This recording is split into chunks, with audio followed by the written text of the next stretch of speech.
חלום חיי הפך למציאות. את אהבתי... התבלבלתי במילים. תודה, זה בסדר גם המילים האלה. כשאתה שר, אתה לא מביע שאתה שר. כן, אני בלחץ ואני כולי רואה את זה. בגלל זה. לדעתי, זה לא הקטע שלך להיות זמר. אבל ביום, או ביום, שאדם משלים עם עצמו, מה שהוא ומי שהוא, אף הבושה, אף ההתרגשות. הוא שלם בעצמו, הוא יודע ומאמין בעצמו, ועל כך מאמינים בו אחרים. קצת מבואס, כי שמעתי את המילים האלה, וגם האישה שאמרה שזה לא הכיוון יעני, שאני אלך למקום אחר. אבל לא, אני אוהב את זה עד הסוף. כואב ולא רגוע, וליבי ניחומים לך שולח, כשאת עצובה. פתאום זה נגמר, אני מוכן איתך הכל להיות, שפוי גם בדמיון. שלא אראה את פניך, שלא אושיט ידה לאתר, אז אני אשמר עליה, אצעק בשמך כמעט. מי שם נפשו שתהי מאושרת, מי ישים יד בגנת ביתך. הדלקת כוכב לראות לי לאור, להראות את הדרך אליך לחזור. לאה יוסף. בת כמה את? 16? תמיד אהבתי לשיר, אבל התביישתי. ורק כזה בשנה האחרונה, בתקופה האחרונה, אז התחלתי כאילו ממש להתגבר על הפחד וזה. וזהו. אני אשמח לשמוע אותך, לאה. האמת היא שאני לא מוכנה, אני לא יודעת, כאילו, לא... תראי, הסברת ליוני את השיר, ושרת לו בדיוק 4 מילים, ואותם רציתי לשמוע. את יכולה לחזור עליהם ולהמשיך עוד כמה מילים מהשיר הזה? אל תפחדי. פשוט ככה את השיר. וואי. התגברי. משהו ממני ילך איתך לכל מקום, אליו תלכי, וכמו ענן כבד הוא יבכה איתך, גם כשאת כבר תחייכי. בלילות שחורים קרים הוא יזכיר אותי, גם כשתהי כבר רחוקה. וגם אם תסרבי הוא ישלח בשמי חיוך, סליחה ונשיקה. אם את מרגישה אהבה היא לא חולשה, למה שתקחי רק משהו? התחרות הזאת של כוכב היא לא זרה לנו, כי כבר הפקנו דברים כאלה בעבר. והחלטנו פעם להרים את הכפפה בעקבות בקשות שהגיעו אלינו מכל מיני אנשים, כאלה שזכרו את זה בעבר. ערכנו אודישנים לנערים, תחמנו את זה עד גילאי 21 אם אני לא טועה.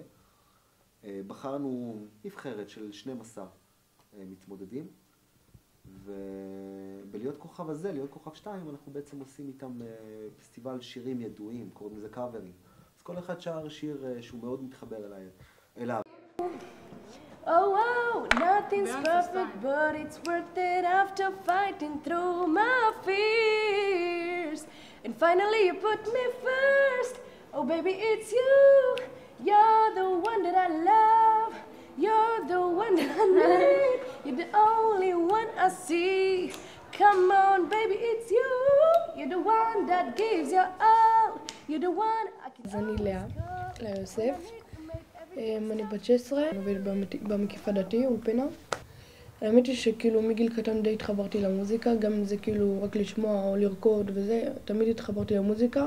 לפני 2 אז הדרכתי באיזה קורס, סתם כזה שרתי, יש לי היסמין, הפיל הכחול. שרתי איזה בלי לשים לב, לא קלטתי שהם יושבים שם, ואז כזה יצרתי, עושים לי לאה, וואו, וזה יש לך קול יפה וזה, אני כזה, תודה, וזה, ואפילו לא שמתי לב מרוב הבושה, כאילו, לא יודעת. זהו, עשיתי את האודישן ועברתי אותו די כאילו בהתרגשות וזה, אבל עברתי אותו, וחברה שלי מאוד שמחה וזה, וגם אני. כי אני יודעת שזה איזשהו שלב להתגבר על הפחד שלי, להתמודד מול קהל, לשיר מול קהל. אני חושבת שבזכות התחרות, כאילו, אנשים באמת יודעים מי אני. כאילו, אני אוהבת לשיר, וזה מה שאני, זה מה שמאפיין אותי בעצם. בחלון הרחוק, האור נושא ברכה, חזר לכאן לצחוק, אני שוב איתך. זה נותן איזושהי תחושה של גאווה, וזה נותן איזשהו כאילו, לא יודעת איך להגדיר את זה, כאילו, תראו, אנחנו לא עיר מוכת קסאמים, אנחנו עיר שיש לנו, שלמרות שסבלנו מקסאמים, אנחנו יודעים להרים את עצמנו ויודעים לטפח את הדברים שבאמת חשובים לנו ומאפיינים כאילו את העיר שלנו. הרעיון שנכון ששדרות היא עיר מוזיקה, ויש את הדימוי הזה של עיר מוזיקה. אבל כבר מזמן היא נמדה מהדימוי הזה, כי כל המוזיקאים הגדולים שצמחו מכאן, הם כבר לא נמצאים כאן הרבה מאוד שנים. זה מין עיר מוזיקה, זה נתפס כזה. 10-15 שנים מהיום שדרות אולי תתפתח בעוד כמה בלוקים, בעוד כמה מבנים של מוסדות וכדומה, אבל המנטליות של התושבים בשדרות תמיד תישאר שדרות של שנות ה-70. בתקופה הזו של ה-7-8 שנות קסאמים הגיעו לעיר המון כספים. המון. והכספים האלה בנו לנו כמה כיכרות, ואולי שדרגו לנו את האצטדיון, אבל ותו לא. אני חושב שזה לא מה שצריך לעשות בכספים האלה. מה את מרגישה כשאני נגן לך בפסנתר ואת שרה? מרגישה בסדר? זה כבר משהו. עכשיו הערות על השירה שלך. למעט הביט שצריכה לצמד אליו, שזה א' ב', אוקיי? ועל העיבוד שלנו, שאיפה את יורדת בוולוסיטי שלך, בדינמיקה שאת שרה, איפה את עולה, איפה את מתחזקת. אי אפשר לדעת מה יהיה בעתיד, אבל אני יודעת שכן, אני ארצה לעסוק בזה. אז בואו נסיים את הפזמון השני. בבקשה. יש בליבי כינור, ולא פעם הוא בכה, ובו אמצע מזור, ברגעי השמחה.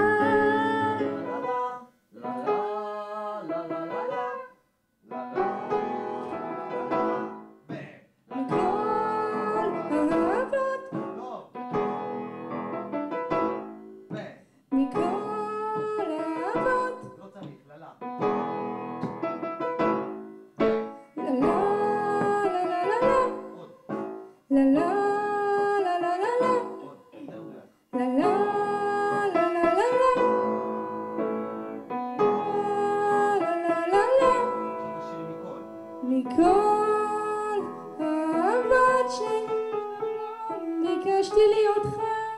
קחי אוויר. כן. אם את מחזיקה 25 שניות, את יכולה לשרוד. כאילו תיבות כאלה. עצרת את האוויר, אבל יש הבדל בין לסגור אוויר ולא לעשות בו שימוש, לבין לקחת אוויר, לבין לקחת אוויר, ולהוציא אותו בהדרגה, כי את שרה, כי את מוציאה אנרגיות. את לא תראי זה משהו הזה, כל רגע שנשארתי, דבר כזה. אני טוב. בסופו, אחרי להביא שופטים, 3-4 שופטים שיתנו ניקוד על הביצוע, על ההגשה, ובסופו הזוכר הוא יזכה לקבל שיר מקורי באולפן. ענקית לכם מכל הלב.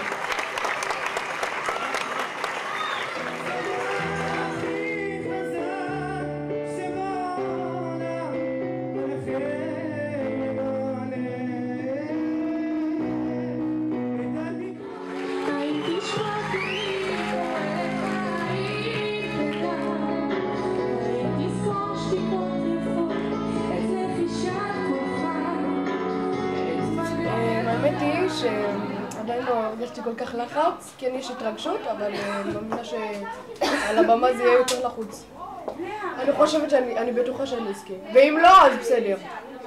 מבחינתי, אמרתי לך כבר הדרך שעשיתי היא מבחינתי הפרס, זה מה ש... אם נועד, מי זוכה? רננה, חברה שלי, בעצם הכיתה שלי, שאנחנו מתחרות אחת נגד השנייה. הבוקר שעולה עלינו שנראה לך בחלום,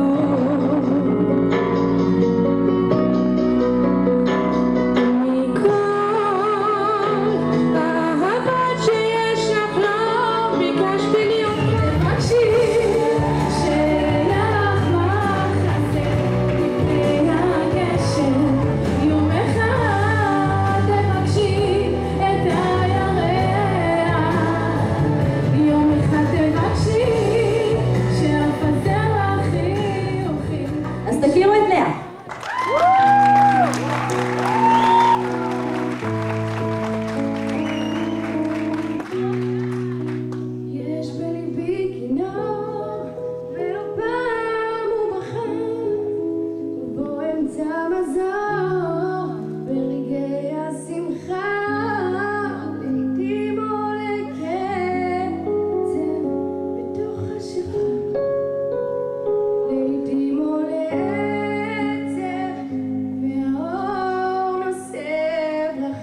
כל אני רוצה לומר שאלה הפנים של שדרות מחר.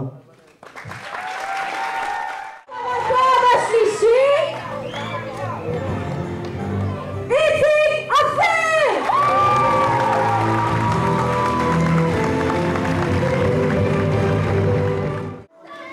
ובמקום השני,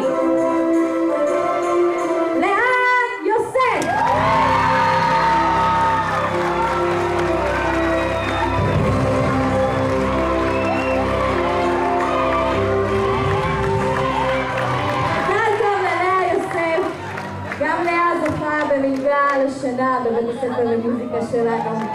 עלו והצליחו חבר'ה. ובמקום הראשון, קבלו אותה, רננה מלכה!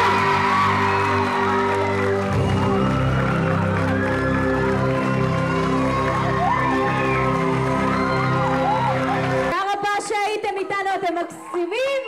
ניפגש באירוע הבא, תודה רבה, שיהיה לכם ערב טוב.